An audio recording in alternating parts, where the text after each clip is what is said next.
The Roman Republic stands at the peak of its power, unbeaten, unshaken, and feared across the ancient world. To end the war once and for all, the Senate gathers the largest army Rome has ever raised. Over 80,000 men march under the blazing Italian sun. Their mission is simple: destroy Hannibal Barca, the Carthaginian general who has embarrassed them again and again. But on the dusty plains of Cannae, everything Rome believed about war falls apart in a single afternoon. More than 50,000 Romans would die: senators, generals, and soldiers. An entire generation wiped out by one man's brilliant mind. This is how Hannibal, with half their numbers, created the most devastating trap in military history. Rome was frankly scared, and who could blame them? For 2 painful years, Hannibal had been attacking through Italy, a seemingly unstoppable force. He'd already delivered 2 embarrassing, crushing blows to the Republic. First at the Trebia River, then at the dangerous Lake Trasimene. Each defeat had cost Rome tens of thousands of men and shattered their confidence. The Senate, desperate for a big victory, for any victory, knew they needed to make a statement. They couldn't afford another loss. So, they abandoned their careful Fabian strategy, that frustrating policy of avoiding direct fighting and simply bothering Hannibal, letting time and wearing him down slowly. No, that wasn't Roman enough. They decided to go big. They scraped together an unprecedented 16 legions, effectively doubling the standard command, and placed them under the joint leadership of Lucius Aemilius Paulus and Gaius Terentius Varro. Their orders were simple, brutal, and tragically naive. Find the invader on an open plain where their overwhelming numbers would surely matter, and utterly crush him. Hannibal, meanwhile, was playing a dangerous game of his own. His position, despite his previous victories, was growing increasingly dangerous. Reinforcements from Carthage were notoriously unreliable, often promised but rarely delivered in full or on time. His Italian allies, while initially excited, were beginning to waver, their loyalty strained by years of fighting and Roman resistance. And his veteran troops, though fiercely loyal and incredibly skilled, were tired. They'd been fighting far from home for years. He couldn't win a long, dragging fight. He simply didn't have the resources. What he needed was a knockout punch, a victory so overwhelming, so psychologically shattering, that it would look like a retreat, luring Rome into a fatal error and forcing the Italian cities to finally join his side. He needed to win, and he needed to win now. The stage for this epic battle was set outside Cannae, a dusty, sun-baked grain storage place nestled on the plains of Apulia near the winding Aufidus River. Hannibal didn't choose this spot by accident. It was a carefully selected killing ground that checked 3 crucial boxes in his tactical playbook. First, the prevailing Labiccio wind, a hot dry gust from the southwest, would blow dust directly into the Roman soldiers' faces all day long, blocking their vision and wearing down on their morale. Imagine trying to fight a pitched battle with sand constantly stinging your eyes. Second, the Aufidus River protected Hannibal's left side. This wasn't just a natural barrier. It meant he could confidently stack his formidable cavalry, his most decisive weapon, on the open right side, knowing his left was secure and wouldn't be outflanked. And third, those flat, seemingly endless wheat fields looked absolutely perfect for a straight-up infantry brawl. Precisely the kind of battle Rome with its massive legions was itching for. Hannibal was offering them exactly what they thought they wanted, a trap disguised as an opportunity. His deployment was a masterpiece of deceptive simplicity. In the center, he lined up his less reliable troops, his Iberian, Gallic, and Celtiberian mercenaries, in a convex, almost crescent-shaped formation, deliberately making them appear weak, an tempting target for the Roman juggernaut. But here's the genius. Tucked back on the sides, like hidden pincers, ready to snap shut, were his elite, battle-hardened African infantry. These were his shock troops, concealed and ready to strike. On the wings, he placed his superior cavalry, a massive force of 10,000 horsemen, nearly 1 in every 5 of his men. Hasdrubal commanded the powerful Hispanic and Gallic heavy cavalry on the left, while Hanno led the swift Numidian light cavalry on the right, poised to sweep the field.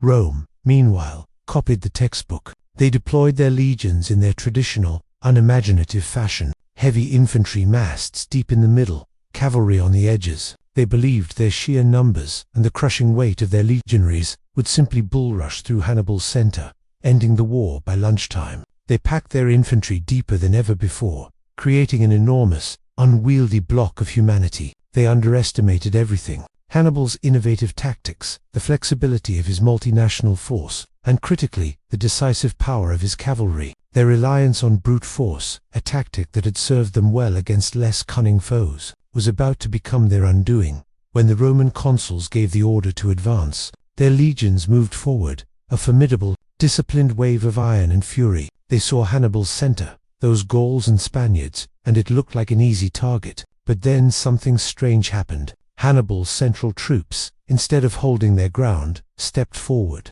banged their shields with a defiant yell, and then almost casually began walking backwards. Now, this wasn't a panicked flight, not yet. It was a controlled, deliberate retreat, just enough to make the Roman line bulge forward like a mighty bow bending under immense pressure. The Romans, fueled by their own aggression, and convinced they were breaking the enemy, pressed harder, pushing deeper into the seemingly yielding Carthaginian line. Every step back that Hannibal's center took shortened the distance between his strong African flanks and the increasingly exposed Roman sides. Roman officers, their eyes fixed on the folding enemy center, bellowed orders to push, to press, to finish them off. They urged their men forward, packing them so tightly that, as the ancient historian Polybius later grimly observed, many Roman soldiers couldn't even raise their arms to strike. The legions were squeezed 35 ranks deep in places. They believed this density equaled power, an unstoppable human battering ram.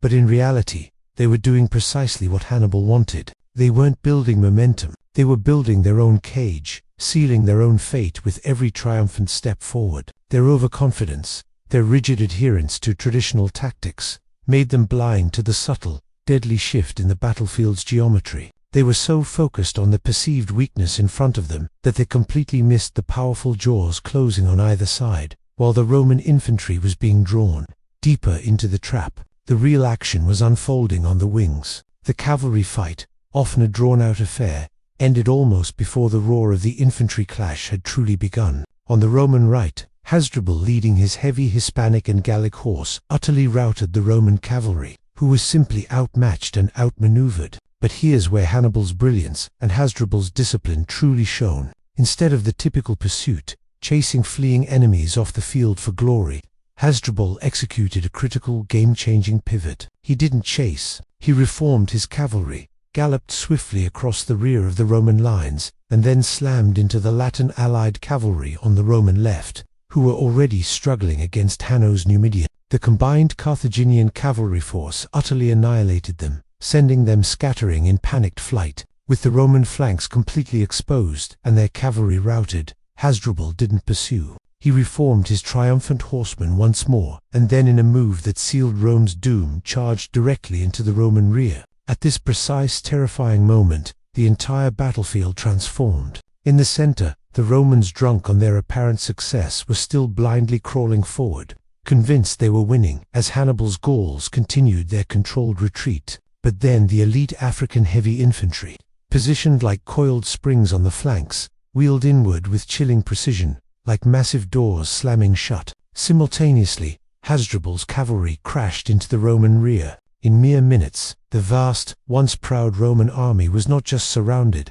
but folded into an impossibly tight pocket. Shields faced outward. Men were packed so close they couldn't swing a sword, and the dead often remained upright, held in place by the sheer press of bodies around them. Cannae had ceased to be a battle. It had become a human trash compactor, a slaughterhouse on an industrial scale. The double envelopment, the perfect pincer movement, was complete. Even today, modern historians debate the exact figures, trying to piece together the grim truth from fragmented ancient accounts. But Livy and Polybius, our primary sources, both agree on the broad, horrifying ratio of casualties. Of roughly 87,000 Romans who marched onto that field, somewhere between 44,000 and a staggering 70,000 were killed. Think about that for a moment. At the higher end, over 80% of their army was wiped out in a single afternoon. Hannibal, by comparison, lost about 5,700 of his own men. The scale of the disparity is almost incomprehensible.